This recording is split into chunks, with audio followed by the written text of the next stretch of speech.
ونستعينه ونستغفره ونؤمن به ونتوكل عليه ونعوذ بالله من شرور أنفسنا ومن سيئات أعمالنا من يهده الله فلا مضل له ومن يضلل فلا هادي له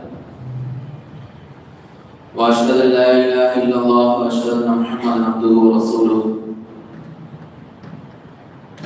أما بعد فقد قال الله تعالى في القرآن العظيم والفرقان المجيد أعوذ بالله من الشيطان الرجيم بسم الله الرحمن الرحيم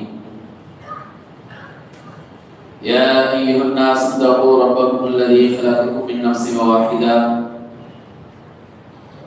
وخلق منها زوجها وبث منهما رجالا كثيرا ونساء واتقوا الله الذي تساءلون به والأرحام إن الله كان عليكم رقيبا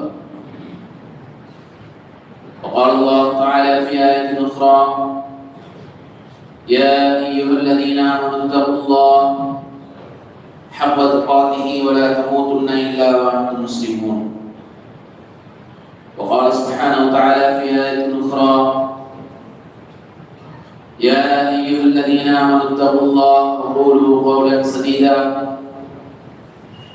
وقال سبحانه وتعالى في آية أخرى قل إن كنتم تحبون الله فاتبعوني يحببكم الله ويغفر لكم ذنوبكم والله غفور رحيم وقال نبينا صلى الله عليه وسلم وشر الأمور محدثاتها وكل محدثة بدعة وكل بدعة ضلالة وكل ضلالة في النار وقال رسول الله صلى الله عليه وسلم لا يؤمن أحدكم حتى أكون أحب إليه من والده وولده والناس أجمعين. அன்புக்குரிய அல்லாஹ் நல்லடியார்களே, அல்லாஹ் சுப்ஹானஹு வ தஆலா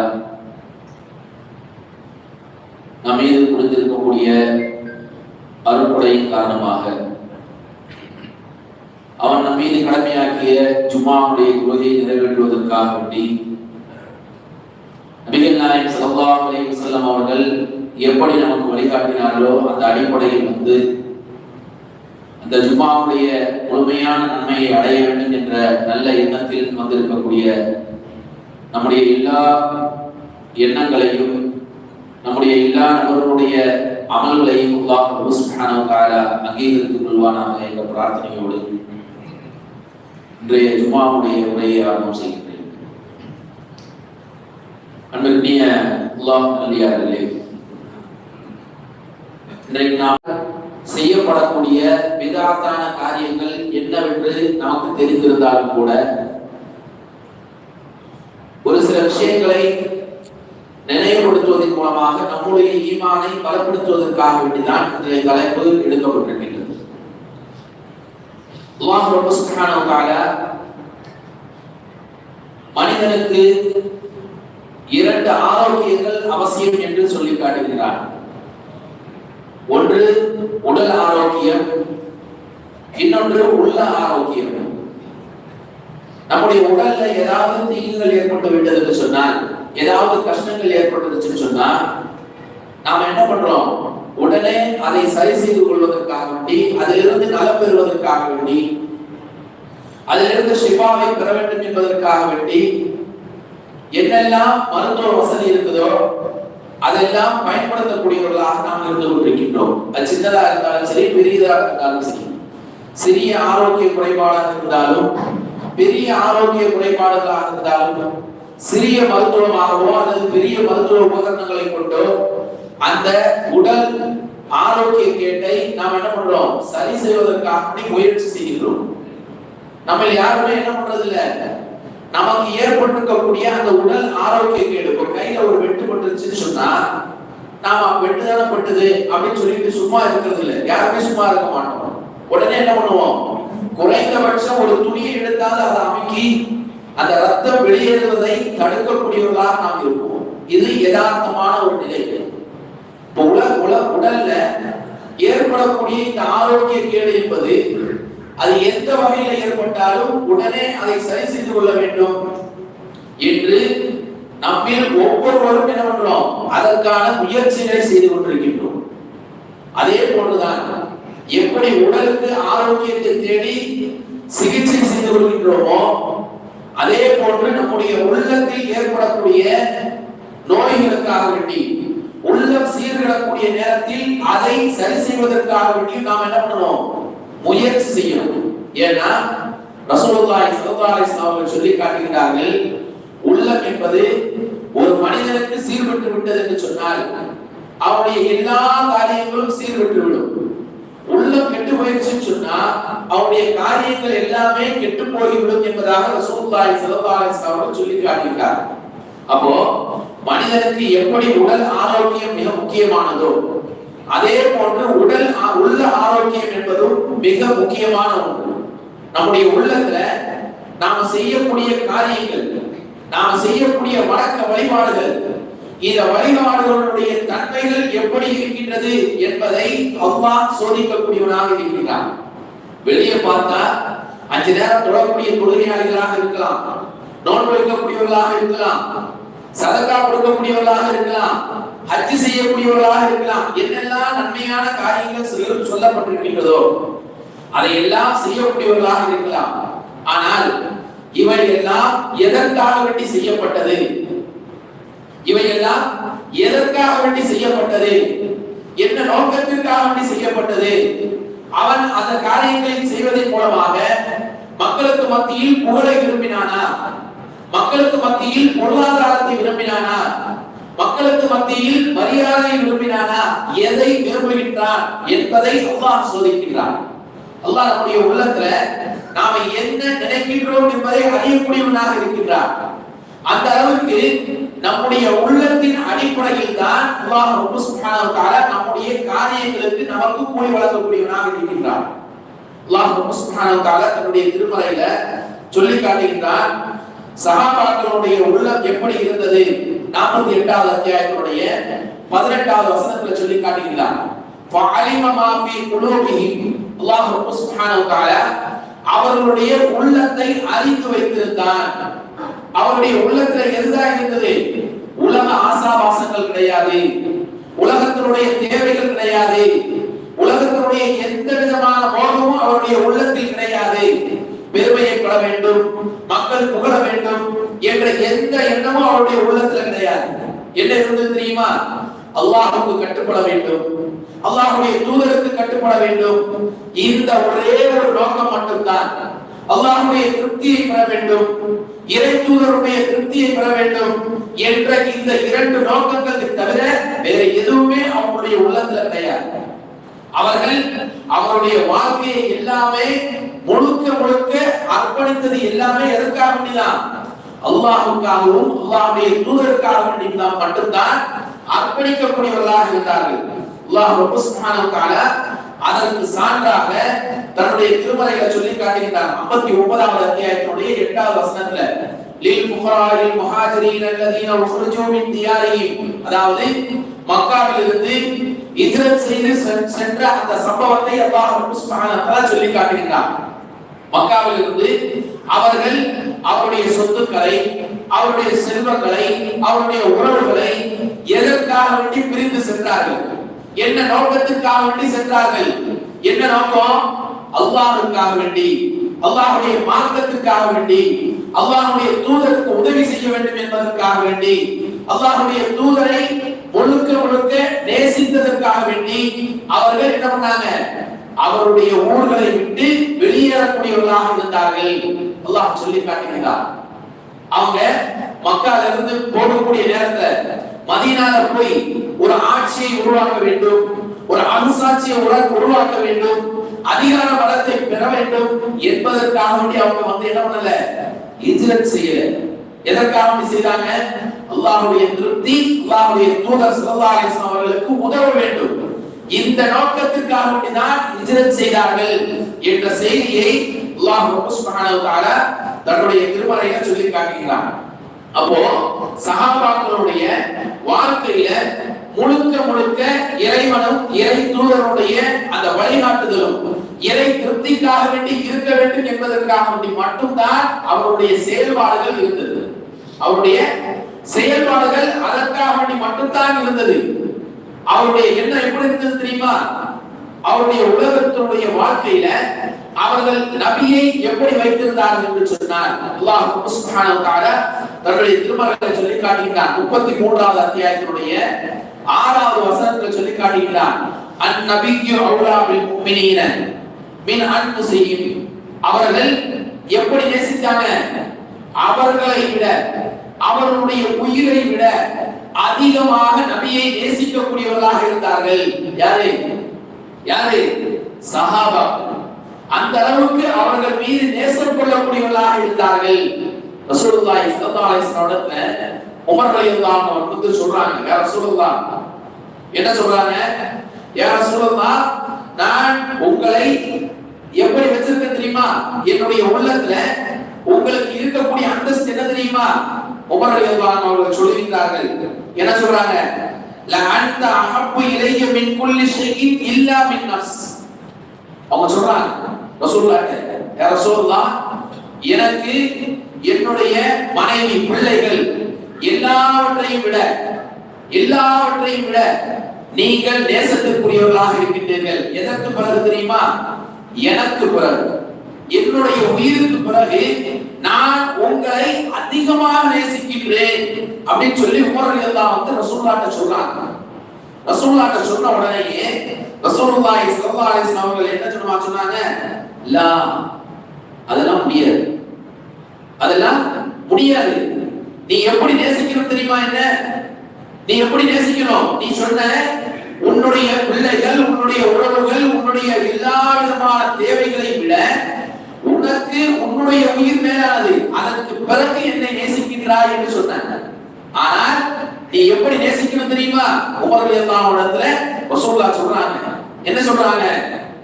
வல்லதி நஃப்ஸி பியதிஹி, என்னுடைய உயிர் எவன் கைவசம் இருக்கின்றதோ அவன் மீது சத்தியம் என்று சொல்லுகிறார்கள் ரசூலுல்லாஹி ஸல்லல்லாஹு அலைஹி வஸல்லம் அவர்கள். ஹத்தா அகூன அஹப்ப இலைக மின் நஃப்ஸிக, உன்னுடைய உயிரை விட, உன்னை விட அதிகமாக என்னை நேசத்திற்குரியவராக நீ ஆக்கிக் கொள்ள வேண்டும். அப்படி ஆக்கிக் கொண்டால்தான் நீங்க யாரு? உண்மையான இறை விசுவாசி என்பதாக ரசூலுல்லாஹி ஸல்லல்லாஹு அலைஹி வஸல்லம் சொல்லி காட்டுகிறார். சொன்ன உடனேயே உமர் ரலியல்லாஹு அன்ஹு என்ன சொன்னாங்க? வல்லாஹி, அல்லாஹ் மீது சத்தியமாக, உடனே சத்தியம் எடுக்கிறார்கள். அல்லாஹ் மீது சத்தியமாக, லா அன்த அஹப்பு இலைய மின் நஃப்ஸி, எனக்கு என்னுடைய உயிரை விட நீங்கள் தான் நேசத்திற்குரியவர்கள் என்று உடனே சொல்றாங்க. உடனே எடுத்து சொல்றாங்க, என்னுடைய உயிரை விட, இந்த உலகத்தில் இருக்கக்கூடிய எல்லா வஸ்துக்களை விட, எல்லா உயிரினங்களை விட, என்னுடைய குடும்பத்தார்களை விட யார் தான் நேசத்திற்குரியவர்கள்? நீங்கள் தான் என்னுடைய நேசத்திற்குரியவர்கள் என்று உடனே சொல்றாங்க. யோசிச்சு பாருங்க, சஹாபாக்களுக்கு தெரியும் ரசூலுல்லாஹ் இப்படி சொன்ன உடனே, இப்படி சொல்றாங்கன்னு சொன்னா, பொய் சொன்னா உடனே அல்லாஹ் என்ன பண்ணுவான்? வஹீ மூலமாக இவருடைய நிலையை பட்டியலிட்டு விடுவான் என்பதை அவர்கள் உணர்ந்து வைத்திருந்தார்கள். உடனே சொல்றாங்க, அல்லாஹ் மீது சத்தியம் என்று சொல்றாங்க, நான் வந்து என்னுடைய உயிரை விட அதிகமாக நேசிக்கின்றேன், என்னுடைய உயிரை விட அதிகமாக நேசிக்கின்றேன் என்று ரசூலுல்லாஹ் சொன்ன உடனே ரசூலுல்லாஹ் என்ன சொல்றாங்க தெரியுமா? அல்ஆன், இப்பொழுதுதான், யா உமர், இப்பொழுதுதான் நீங்க யாரு? உண்மையான இறை விசுவாசம். நம்முடைய இறை விசுவாசம், நம்முடைய இறை நம்பிக்கை எப்பொழுது பரிபூர்ணம் அடையும் தெரியுமா? எப்பொழுது பரிபூர்ணம் அடையும்? 5 நேரம் தொழுவதனால பரிபூர்ணம் அடைவதல்ல, நோன்பு வைப்பதனால பரிபூர்ணம் அடைவதில்லை, ஜகாத் கொடுப்பதனால் பரிபூர்ணம் அடைவதில்லை. நாம செய்யக்கூடிய நல்ல காரியங்களின் மூலமாக நம்முடைய இறை நம்பிக்கை பரிபூர்ணம் அடைவதே கிடையாது. எப்ப பரிபூர்ணம் அடையும் தெரியுமா? அல்லாஹ்வுடைய தூதர் ஸல்லல்லாஹு அலைஹி வஸல்லம் சொல்லி காட்டுகிறார்கள், உங்களில் ஒருவர் உண்மையான இறை விசுவாசியாக, பரிபூர்ணமான இறை விசுவாசியாக ஆக முடியாது. லா யுமினு அஹதுக்கும் ஹத்தா அகூன அஹப்ப இலைஹி. எதுவரை தெரியுமா? எதுவரை? உங்களுடைய உள்ளத்துல உங்களுடைய பிள்ளைகள், உங்களுடைய மனைவிகள், உங்களுடைய பெற்றோர்கள், உங்களுடைய எல்லா விதமான நெருங்கிய உறவுகள், இந்த உலகத்தில் படைக்கப்பட்டிருக்கக்கூடிய எல்லா மனிதர்கள் எல்லாவற்றையும் விட நேசத்திற்குரியவராக என்னை நீங்கள் ஆக்கிக் கொள்ளாதவரை நீங்கள் உண்மையான இறை விசுவாசியாக, பரிபூர்ணமான இறை விசுவாசியாக ஆக முடியாது என்பதாக ரசூலுல்லாஹி ஸல்லல்லாஹு அலைஹி வஸல்லம் அவர்கள் சொல்லி காட்டுகிறார். யோசிச்சு பாருங்க, நம்முடைய குடும்பத்தில் இருக்கக்கூடிய உறவுகளுக்கு ஒண்ணு வேண்டாம், நம்முடைய பிள்ளைக்கு ஒரு காய்ச்சல் வந்துருச்சு, நம்முடைய பிள்ளைக்கு ஒரு காய்ச்சல் வந்துருச்சுன்னு சொன்னா நம்முடைய உள்ளத்துல எவ்வளவு வேதனை இருக்கும், நம்முடைய உள்ளம் எப்படி பதவதைக்கின்றது. அப்படியே எதையோ இழந்து விட்டதை போல ஒரே ஒரு நாள் 2 நாள் இருக்கக்கூடிய காய்ச்சல் வந்தாலே நம்முடைய உள்ள என்ன பண்றது இல்ல, அதை சகித்துக் கொள்ள முடியவில்லை. நம்முடைய மனைவிக்கு ஏதாவது ஒரு தீங்கு, ஒரு ஆரோக்கிய குறைபாடு ஏற்பட்டு விட்டது, தாங்கிக் கொள்ள முடிகின்றதா? முடியவில்லை. நம்முடைய பெற்றோர்களுக்கு அவர்களுக்கு ஏதாவது ஒரு நோய் பாதிப்பு ஏற்பட்டு விட்டது என்று சொன்னால், அவர்கள் பலகீனம் அடைந்து விட்டார்கள் என்று சொன்னால் அதை நம்மால் பொறுத்துக் கொள்ள முடியவில்லை. உணர்றோமா இல்லையா? இப்படி நம்முடைய உள்ளம் பதைபதைக்கக்கூடிய அந்த நிலைகளை உணர்ந்து கொண்டிருக்கின்றோம். யாரும் உணராதவர்கள் யாருமே கிடையாது, நான் உட்பட. என்னுடைய பிள்ளைகளுக்கு ஏதாவது ஒன்று ஏற்பட்டு விட்டால் எதையோ இழந்து விட்டதை போன்ற ஒரு உணர்வு நம்முடைய உள்ளத்தில் ஏற்படுது. இதுதான் யதார்த்தமான நிலை. இந்த உணர்வு எப்படி ஏற்படுது தெரியுமா? எதனால ஏற்படுறது தெரியுமா? நாம அந்த பிள்ளைகளின் மீது, நம்முடைய மனைவி மீது, நம்முடைய பெற்றோரின் மீது வைத்திருக்கக்கூடிய நேசம், வைத்திருக்கக்கூடிய பாசம், இந்த பாசத்தின் மூலமாகத்தான் அவர்களுக்கு ஒரு பாதிப்பு ஏற்பட்டு விட்டால், அவர்களுக்கு ஒரு தீங்கு ஏற்பட்டு விட்டால் உடனே நம்முடைய உள்ள என்ன ஆகுது? சஞ்சலம் அடைகின்றது, ரொம்ப பதபதைக்குது. அதை எப்படியாவது தீர்க்கணும், அவர்களுக்கு அந்த ஆரோக்கியத்தை ஏற்படுத்தி கொடுக்கணும். எங்கெல்லாம் போய் அதை சரிப்படுத்த முடியுமோ, எவ்வளவு செலவு செய்தாலும் அதை சரிப்படுத்தி விட வேண்டும் என்று அதை நினைத்து நினைத்து சஞ்சலப்படக்கூடியவர்களாக நாம் இருக்கிறோம். இதுக்கு காரணம் என்ன? நாம் அவர்களை நேசிக்கக்கூடிய அந்த நேசத்தின் காரணம். யோசிச்சு பாருங்க, ரசூலுல்லாஹி ஸல்லல்லாஹு அலைஹி வஸல்லம் அவர்களை நேசிக்கின்றோம் என்று சொல்லக்கூடிய நாம் நபியினுடைய பொன்மொழிகளை தவறவிடக்கூடிய நேரத்துல, அதை செய்யாமல் புறக்கணிக்கக்கூடிய நேரத்துல நம்முடைய உள்ளத்துல அந்த ஒரு தாக்கம் ஏற்படுகின்றதா? அந்த ஒரு தாக்கம் நம்முடைய பிள்ளைகளுடைய விஷயத்துல ஏற்பட்ட தாக்கம், நம்முடைய பெற்றோருடைய விஷயத்துல ஏற்பட்ட தாக்கம், நம்முடைய உறவுகளுக்கு ஏற்பட்ட அந்த பாதிப்புகளின் போது ஏற்பட்ட அந்த தாக்கம், நபியினுடைய பொன்மொழிகளை தவறவிடக்கூடிய நேரத்துல, அதை செய்யாமல் உதாசீனப்படுத்தக்கூடிய நேரத்துல, இல்ல அதை செய்ய முடியாம போகக்கூடிய நேரத்துல, தினம் தினம் செய்து கொண்டிருக்கின்றோம்.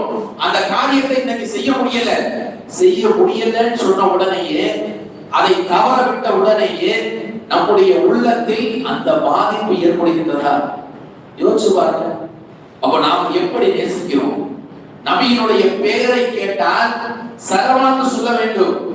ஆனால் இன்றைக்கு எத்தனை நபர்கள் நபிகள் நாயகம் ஸல்லல்லாஹு அலைஹி வஸல்லம் அவருடைய பெயரை கேட்ட உடனேயே சலவாத்து சொல்லிக் கொண்டிருக்கின்றோம். நம்மை நாமே கேட்டு பார்ப்போம். நாம யோசிக்கிறோம், நாம பேசுறோம், என்னெல்லாமோ சொல்றோம். நபி எங்களுக்கு அவர்தான் மேன்மையானவர், அவரை அதிகமாக நாங்கள் நேசிக்கிறோம். இந்த நேசம் நம்ம இடத்துல எப்ப இருக்குது தெரியுமா? யதார்த்தமா யோசிச்சு பாருங்க, எப்ப இருக்குது தெரியுமா அந்த நேசம்? எவனாவது யாராவது நபியை பற்றி தவறாக சித்தரித்தாலோ, தவறாக பேசினாலோ, ஒரு வாரம் 10 நாள் ஆர்ப்பாட்டம் போராட்டம் சொல்லிட்டு நாம என்ன பண்றோம்? நபியை நேசிக்கிறோம் அப்படின்னு சொல்லிட்டு நாம போயிடும். இதுதான் நம்முடைய நேசமாக இருந்து கொண்டிருக்கிறது. இன்னைக்கு ஒரு கூட்டம் இந்த நபியை நேசிக்கின்றோம் என்ற பெயரில் மார்க்கத்தில் வழிகாட்டப்படாத பல காரியங்களை செய்து கொண்டிருக்கின்றது, பல காரியங்களை செய்து கொண்டிருக்கின்றது. அல்லாஹ் சுப்ஹானஹு வ தஆலா அழகாக சொல்லி காட்டுகிறார். என்ன சொல்றான் தெரியுமா? என்ன சொல்றான் தெரியுமா? 3வது அத்தியாயத்தினுடைய 31வது வசனத்தில் அல்லாஹ் சொல்லி காட்டுகிறார், இறைவனுடைய நேசம் உங்களுக்கு கிடைக்க வேண்டும் என்று சொன்னார், இறைவனுடைய திருப்தி உங்களுக்கு கிடைக்க வேண்டும் என்று சொன்னார், நீங்கள் செய்ய வேண்டிய காரியம், நபிக்கு அல்லாஹ் உத்தரவிடுகிறார், மக்கள்கிட்ட இப்படி சொல்லுங்க, இன் குன்தும் துஹிப்பூனல்லாஹ், அல்லாஹ்வுடைய திருப்தி உங்களுக்கு கிடைக்க வேண்டும் என்று சொன்னார், அல்லாஹ்வுடைய நேசம் உங்களுக்கு கிடைக்க வேண்டும் என்று சொன்னார். ஃபத்தபிஊனி, நபிகள் நாயகம் ஸல்லல்லாஹு அலைஹி வஸல்லம் சொல்றாங்க, என்னை பின்பற்றுங்கள். நான் என்ன சொல்றேனோ அதை பின்பற்றுங்க. நான் சொல்லாததை நீங்கள் செய்யாதீர்கள். நான் வழிகாட்டாததை நீங்கள் செய்யாதீர்கள். எதை நான் உங்களுக்கு கற்றுக் கொடுத்தேனோ, எதை உங்களுக்கு நான் மார்க்கமாக கற்றுத் தந்திருக்கிறேனோ அதை நீங்கள் பின்பற்றுங்கள். யுஹிப்புகுமுல்லாஹ், அல்லாஹ் உங்களை நேசிப்பான். அதோட நிக்கல, அந்த நேசம் கிடைக்கிறதோட நிக்கல. அதை விட மிகப்பெரிய ஒரு வெகுமதி என்ன தெரியுமா? அந்த வசனத்தை அடுத்து சொல்லி காட்டுகிறார், வயஃபிர் லகும் துனூபகும், நீங்கள் செய்திருக்கக்கூடிய பாவங்களை எல்லாம் மன்னிக்கின்றான். இதை விட பெரிய கேரண்டி என்ன?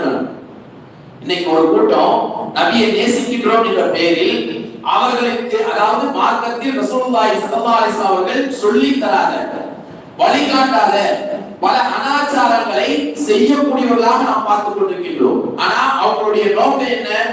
இறைவனுடைய திருப்தியை பெற வேண்டும், இறை தூதருடைய திருப்தியை பெற வேண்டும். இதுதான் அவங்க நோக்கம். ஆனால் அவர்கள் செய்யக்கூடிய காரியங்கள் என்பது தவறான பாதைகள், தவறான காரியங்கள். கொடியேற்று நிகழ்ச்சி, கொடியேற்று நிகழ்ச்சி நடக்குதா இல்லையா? யாரின் பெயரால் நடக்குது? நபியை நேசிக்கின்றோம் என்ற பெயரில் நடக்குது. நேசை வளர்க்குதல் எதற்காக வேண்டி? அதை அப்படியே மாற்றி சொல்லணும்னு சொன்னா அன்னதானம், அதுதானே மக்களுக்கு உணவு வழங்குவது. அதே போன்று சபைகளை கூட்டி வைத்துக் கொண்டு அங்கே இருக்கக்கூடிய மக்களுக்கு என்ன பண்றாங்க? சின்ன இனிப்புகளை வழங்குகின்றார்கள். இந்த செயல்பாடுகளை எல்லாம் அப்படியே நீங்க எடுத்து பாருங்க. இதெல்லாம் எங்க இருந்து வந்தது, யாருக்கு இருந்து வந்தது அப்படின்னு சொல்லி நாம பார்த்தோம்னு சொன்னா மாற்று மத சகோதரர்களிடத்திலிருந்து வந்த ஒரு செய்தி. மாற்று மதத்தவர்களிடத்தில் அவர்கள் செய்யக்கூடிய காரியங்கள், அவங்க என்னெல்லாம் செய்வாங்களோ, கோயிலினுடைய கும்பாபிஷேகத்துக்கு அவங்க என்ன பண்ணுவாங்க?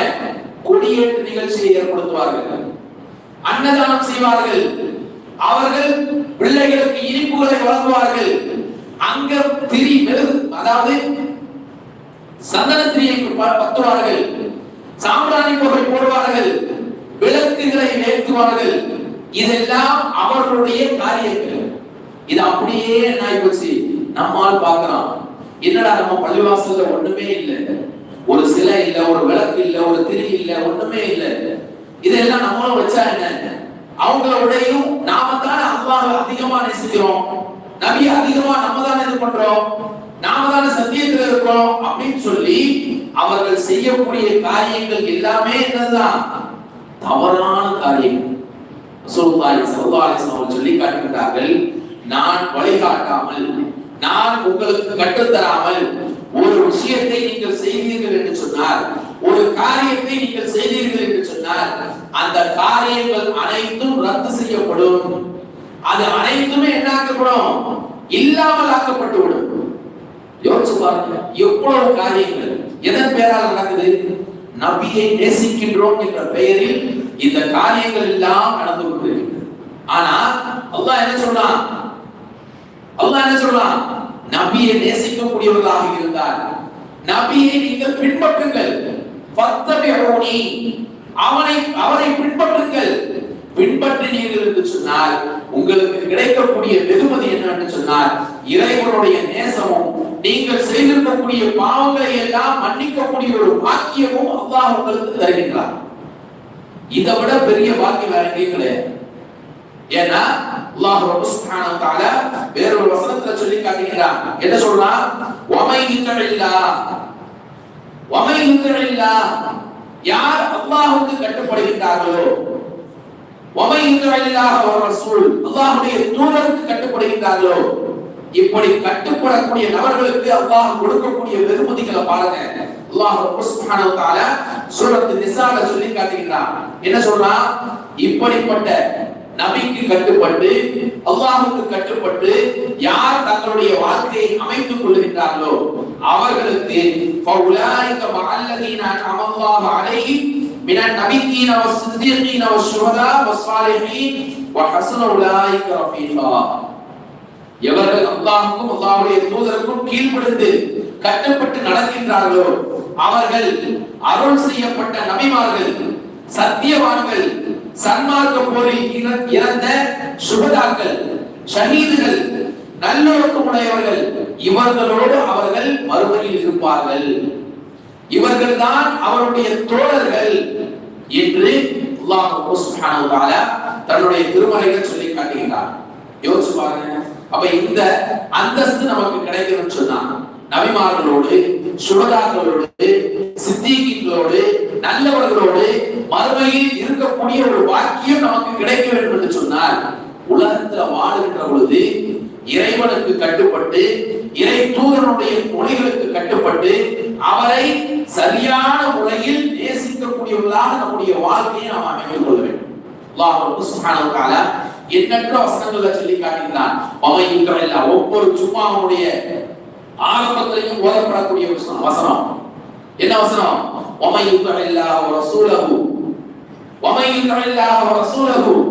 யார் அல்லாஹ்வுக்கும் அல்லாஹ்வுடைய தூதருக்கும் கட்டுப்படுகிறார்களோ அவர்தான் வெற்றியாளர். அவர்தான் வெற்றியாளர். யோசிச்சு பாருங்க. இந்த வெற்றியை நாம் அடைய வேண்டும் என்று சொன்னால் நபியை உண்மையாக நேசிக்கக்கூடியவர்களாக இருக்க வேண்டும்.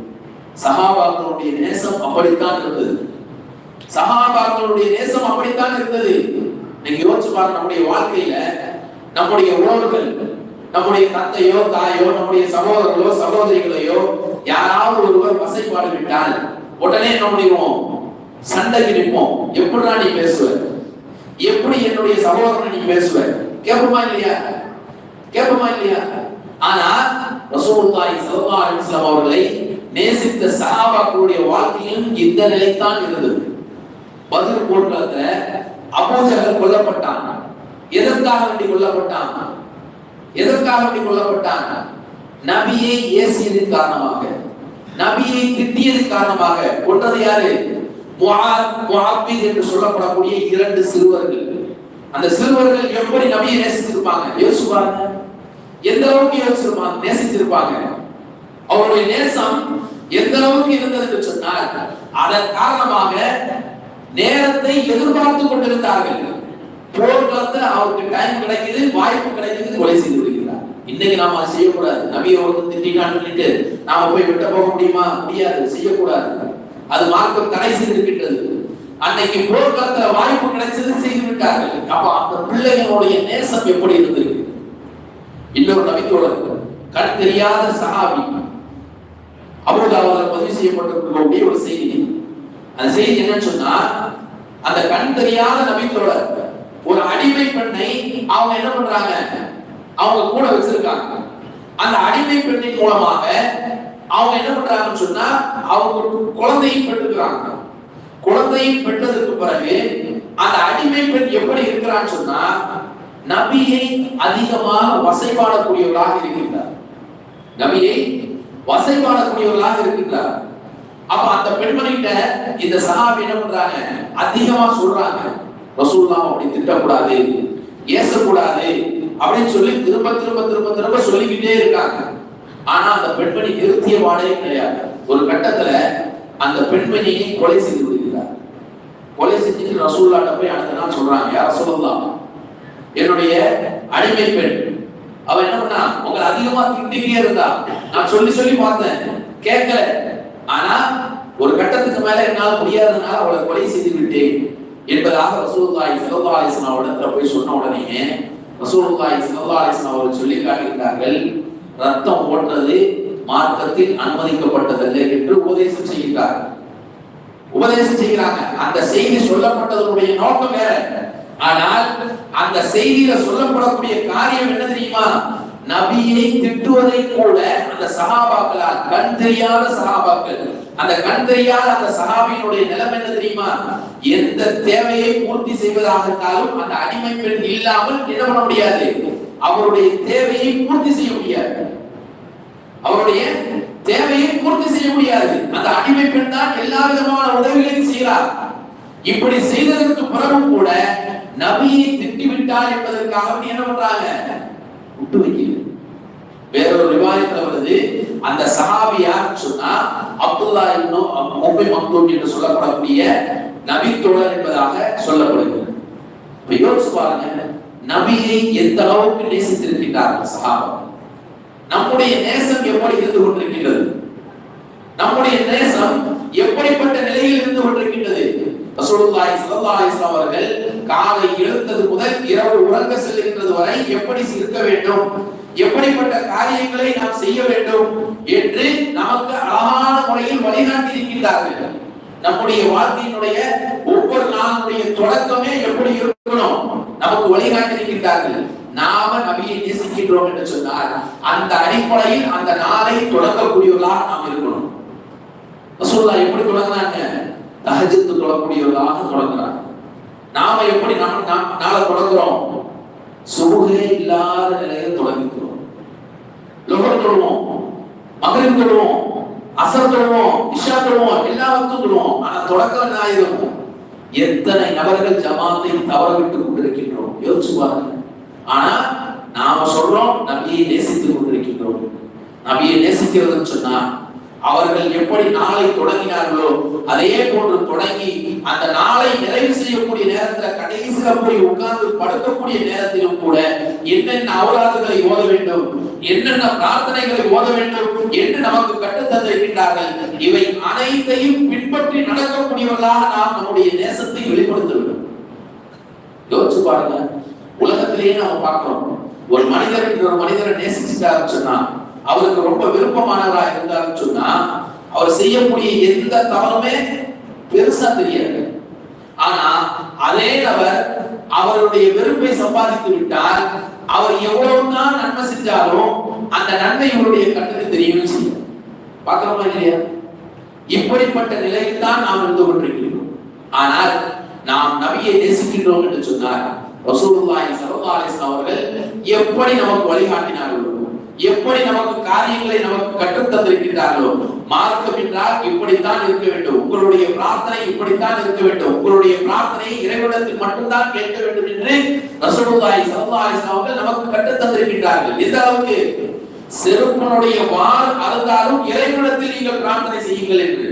இன்னைக்கு அல்லாஹ்வுடைய பள்ளிவாசல்ல உட்கார்ந்து அல்லாஹ்வுடைய தூதரின் பெயரால் மார்க்கத்தில் இல்லாத விஷயங்களை அல்லாஹ்வுடைய தூதரிடத்திலேயே பாவ மன்னிப்பு தேடக்கூடிய ஒரு நிலைகளை நாம் இன்றைக்கு பார்த்துக் கொண்டிருக்கிறோம்.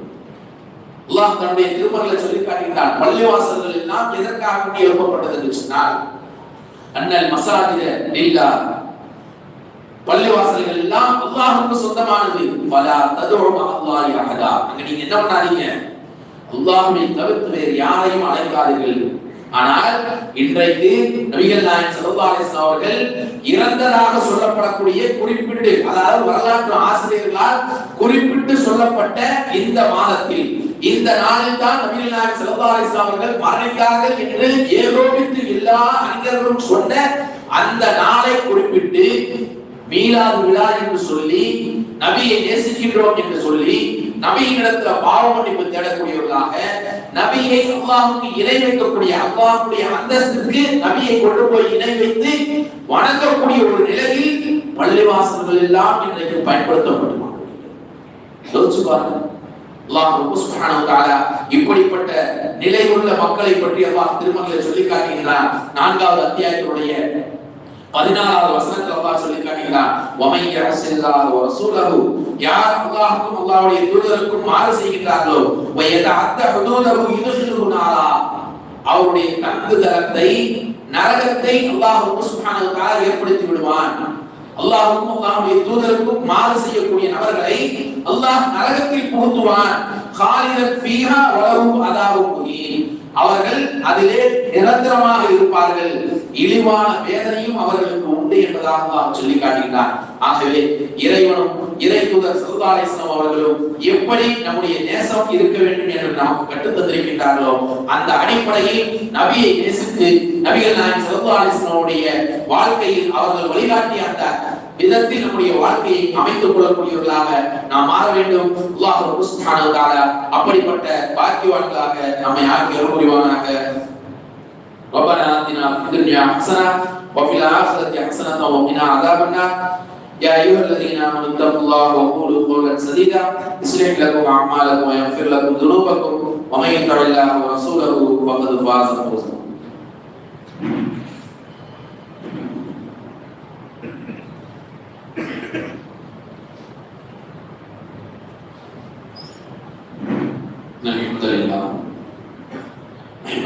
ونستعينه ونستغفره ونؤمن به ونتوكل عليه ونعوذ بالله من شرور أنفسنا ومن سيئات أعمالنا من يهده الله فلا مضل له ومن يضلل فلا هادي له وأشهد أن لا إله إلا الله وأشهد أن محمدا عبده ورسوله أما بعد அன்பிற்கினிய அல்லாஹ்வின் நல்லடியார்களே, அல்லாஹ்வுடைய தூதர் ஸல்லல்லாஹு அலைஹி வஸல்லம் அவர்கள் சொல்லி காட்டிய ஒரு செய்தி.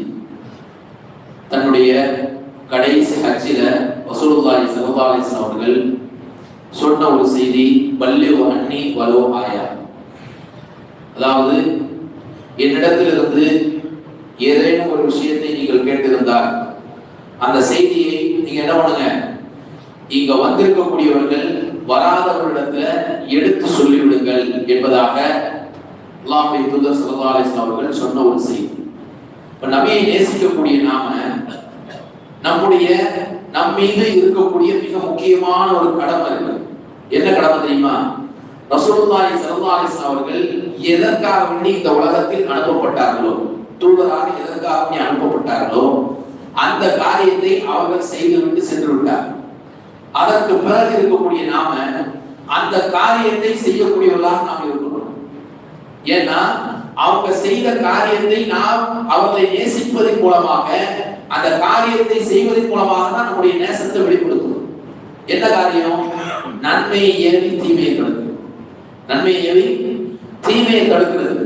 இன்னைக்கு சமுதாயத்தினுடைய நிலைமை எப்படி இருக்குதுன்னு சொன்னா, அவன் கொடியேற்ற நிகழ்ச்சியில கலந்துக்கிறான், அவன் கல்லூரி விழால கலந்துக்கிறான், மௌலூதி விழால அவன் கலந்துக்கிறான், அவன் கலந்துக்கிட்டோம், அவன் பாடத்தை கேட்டோம், நமக்கு அது பிரச்சனை இல்லை, நான் ஒழுங்கா இருக்கேன், நான் நல்லபடியா தௌஹீத் பள்ளியில தொழுதுகிட்டு இருக்கேன், என்னுடைய காரியம் சரியா இருக்கு அப்படின்னு சொல்லி நாம இருந்தோம்னு சொன்னா நம்மை விட கை சேதத்திற்குரியவர்கள் வேறு யாருமே. நம்முடைய பணி என்ன தெரியுமா? அல்லாஹ்வுடைய தூதர் ஸல்லல்லாஹு அலைஹி வஸல்லம் அவர்கள் சொல்லி காட்டுகிறார்கள். அலி ரலியல்லாஹு அன்ஹு இடத்துல சொல்றாங்க, என்ன சொல்றாங்க? அலியே, உன்னின் மூலமாக ஒருவர் நேர்வழி பெறுவதற்கு நீ காரணமாகிவிட்டால் அதுவே உன்னுடைய ஈடேற்றத்திற்கு போதுமானது. அது மட்டுமல்ல, அன்னைக்கு இருந்த ஒரு உதாரணத்தை ரசூலுல்லாஹி ஸல்லல்லாஹு அலைஹி வஸல்லம் சொல்றாங்க. உனக்கு ஒரு சிவப்பு ஒட்டகம் கிடைக்கும், சிவப்பு குதிரை கிடைப்பதை விட உனக்கு சிறந்தது, விலை மதிப்புள்ள அந்த குதிரை கிடைப்பதை விட உன்னின் மூலமாக ஒருவர் நேர்வழி பெற்று விட்டால் அதுதான் உனக்கு மிகப்பெரிய ஒரு சிறப்பு என்பதாக ரசூலுல்லாஹி ஸல்லல்லாஹு அலைஹி வஸல்லம் சொல்லி காட்டினார். நான் சொன்னேன் கேட்கல அப்படின்னு சொல்லிட்டு நாம் நின்று விடக்கூடாது. திரும்ப திரும்ப சொல்லிக்கிட்டே இருக்கணும், எடுத்து சொல்லிக்கிட்டே இருக்கணும். அந்த காரியம் தப்பு, மார்க்கத்தில் அது சொல்லப்படல, மார்க்கத்தில் அது வழிகாட்டப்படவில்லை. ரசூலுல்லாஹி ஸல்லல்லாஹு அலைஹி வஸல்லம் அவர்கள் எதை சொல்லி இருக்கின்றார்களோ அதைத்தான் நம்ம செய்யணும். நீங்க நேசிக்கின்றோம் என்ற பெயரில் மீலாது விழா கொண்டாடுகிறீர்களே, நம்மை விட அதிகமாக நேசித்தவர்கள் யாரு? ரசூலுல்லாஹ்வை சஹாபாக்கள். அபூபக்கர் ரலியல்லாஹு அன்ஹு அவர்கள், உமர் ரலியல்லாஹு அன்ஹு அவர்கள், உஸ்மான் ரலியல்லாஹு அன்ஹு அவர்கள், ஃபாத்திமா ரலியல்லாஹு அன்ஹா அவர்கள், இப்படி எல்லா சஹாபாக்களையும் எடுத்து பாருங்க. இவங்க யாருமே நபியினுடைய பிறந்த நாளை கொண்டாடியதாக எந்த ஒரு வரலாறையும் நாம் பார்க்க முடியும். அவர்கள் எல்லாம் செய்யாத ஒரு காரியத்தை நீ செய்ய போற, எடுத்து சொல்லணும், எடுத்து சொல்லணும். அவர்களை விடவா நாம் அதிகமாக நேசித்துக்கிட்டு இருக்கோம், எடுத்து சொல்லணும்.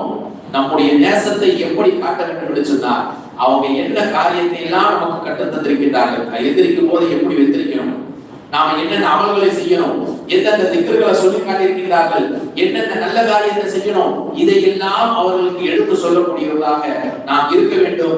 அப்படி எடுத்து சொல்லி அந்த காரியங்களை, அதாவது தவறான பாதையில் இருக்கக்கூடிய அந்த மக்களை நேர்வழியின் பக்கம் அழைக்கக்கூடிய நல்ல பாக்கியத்தை அல்லாஹ் சுப்ஹானஹு வ தஆலா நாம் அனைவருக்கும் தந்தருள் புரிவானாக.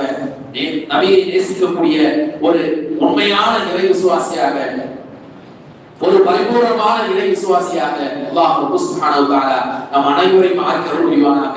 நபிகள் நாயகம் ஸல்லல்லாஹு அலைஹி வஸல்லம் அவர்கள் எதையெல்லாம் நமக்கு வழிகாட்டி இருக்கின்றார்களோ, எதையெல்லாம் இபாதத்தாக நமக்கு வழிகாட்டி இருக்கின்றார்களோ அதை மட்டுமே செய்யக்கூடிய நல்ல மக்களாக உங்களையும் என்னையும் ஆக்கியருள் புரிவானாக. ربنا آتنا في الدنيا حسنة وفي الآخرة حسنة وقنا عذاب النار ربنا لا تزغ قلوبنا بعد إذ هديتنا وهب لنا من لدنك رحمة إنك أنت الوهاب إن الله يأمر بالعدل والإحسان وإيتاء ذي القربى وينهى عن الفحشاء والمنكر والبغي يعظكم لعلكم تذكرون ولذكر الله